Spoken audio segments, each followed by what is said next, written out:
Hello, everybody. So we're gonna talk about the three characteristics. I just came back from the gym and some aerobic exercise, and then a little bit of breath work. The Qualia of the day would actually be kind of the trifecta, or the full annealing salon experience.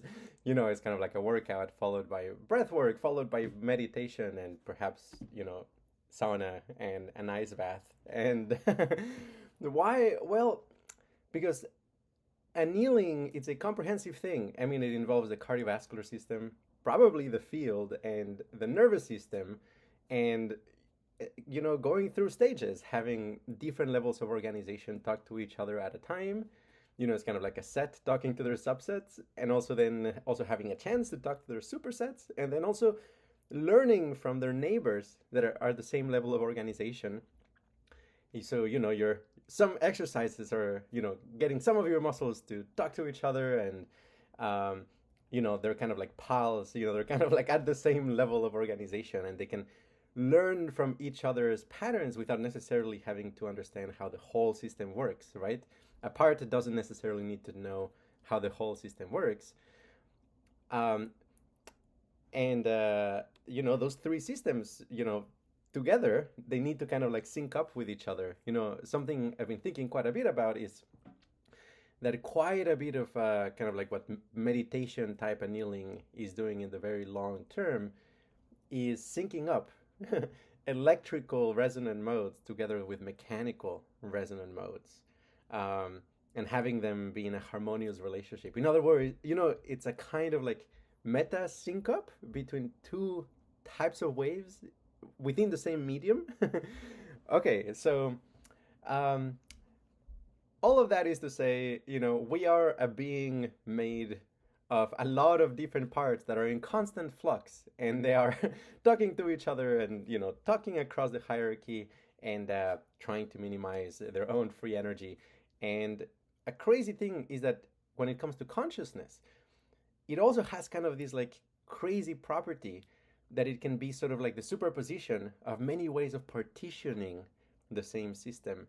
Um, and yeah, when you have a lot of resonances, a lot of correspondences and coherences, the experience that results from that, um, as long as that was happening within the field of consciousness, is in a sense kind of like the compounded synergistic effect of all of those correspondences trying to talk to each other and harmonize at a meta level. um, so, consciousness is very peculiar and fleeting and holistic. It, Sort of like the signature of kind of like higher orders of organization talking to lower orders of organization. In some way, kind of like a brief, almost optical illusion. It's not quite, because it has like causal effects, just as like the the pi electron in a molecule, actually causally matters. These like emergent orbitals also matter. So moment of experience might be something like that. It's causally significant, but very fleeting, and the result of a lot of coordination of a lot of parts, just to get the alignment and get the gestalt to happen and coordinate across many levels. Um, so, you know, try to grab that, right? Try to turn that into a thing. I mean, really, the best that we can hope for in terms of, hedonic engineering, at least at the human level, is cycling through a series of states where the average kind of, hedonic tone or valence of the gestalts that arise in the process of completing the cycle is very positive. Um, we might not really be able to, at least at our level of organization, just create hedonium in the sense of just completely homogeneous matter and energy, homogenized and maximizing, valence in the most extreme way possible. Um, because, you know, we're part of a self-replicating system as well, and so the valence must be part of essentially like a coordination signal.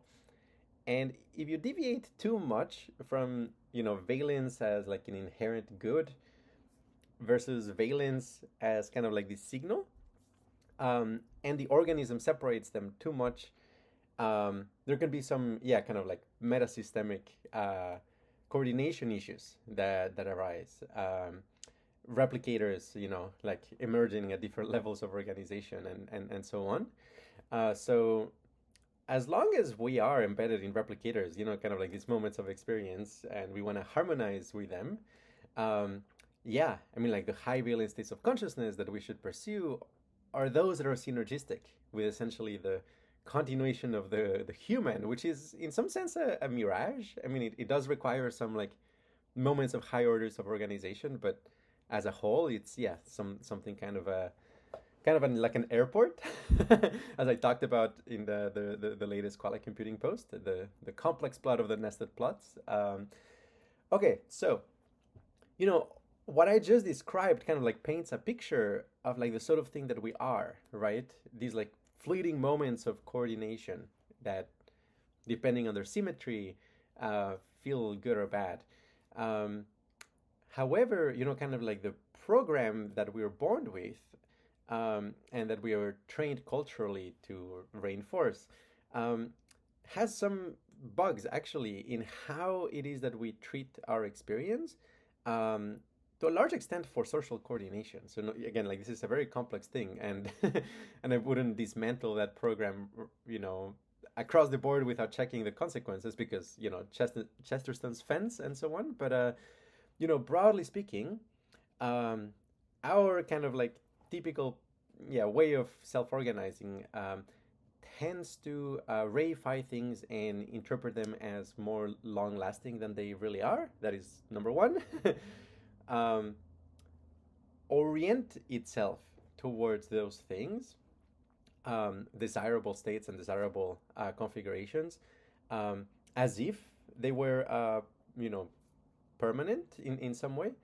And then also, kind of like a fascination with like topological defects that arise in the field that function as essentially kind of like control points for the whole organism. And then there's kind of like internal power dynamics around them. But it turns out that you can undo those topological pinch points and, actually homogenize the field and be actually much more of a coherent organism, um, without, yeah, kind of the illusion of the center going around within it.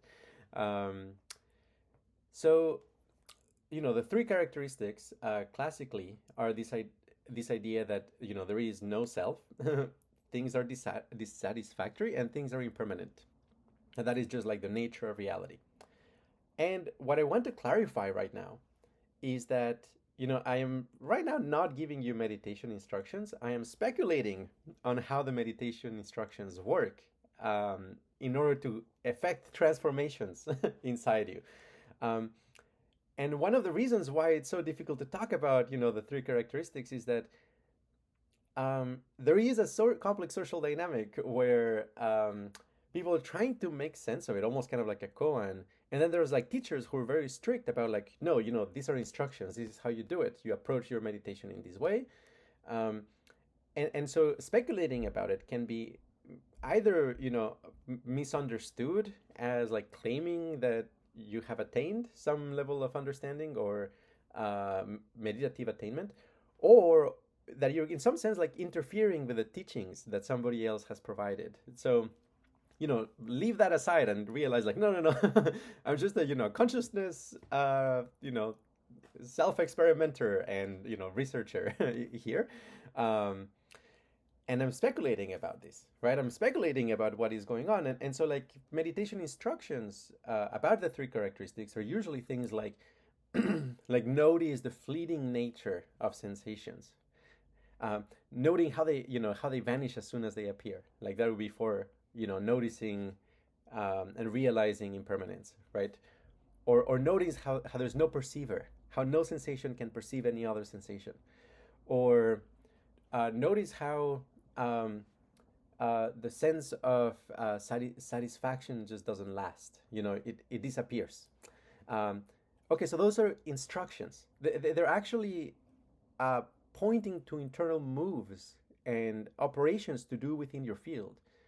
in order to reorient the system and, in some sense, generate it out of the attractor where it is approaching experience with that program that kind of like assumes that things are permanent and there's a self, and things are satisfying, which is um, in some context necessary for social coordination. So, um, but you see what I mean? In fact, you could have like a open individualist, eternalist ontology. At the level of like what reality is made of. It could all be one consciousness, and things could be frozen in space time, so to speak. Everything happening everywhere all at once, in a way.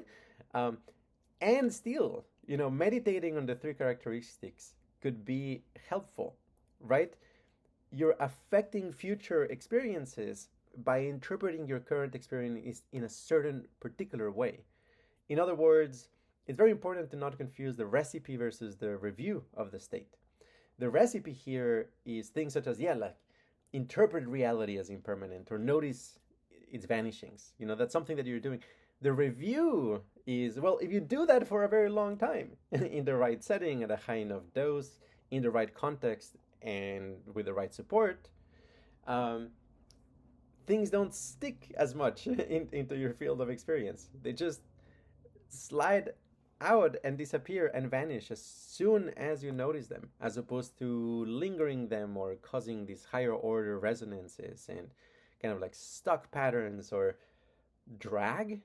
There's various kind of like, yeah, meta-systemic things that this sort of practice might resolve, and it's pre-verbal at the level of systemic organization of the being.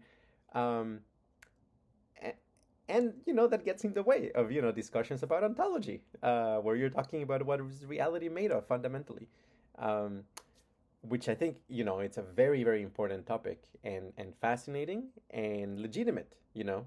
Um, so anyway, when you're doing, let's say, like three characteristic practice, realize, okay, it's a mode. You're doing that practice, right? And notice the effects. When you're doing metaphysics and philosophy and physics and mathematics, and psychology, you're doing science.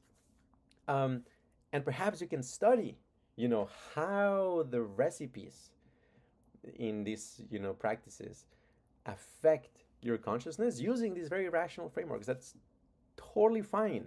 It's conceptually sound.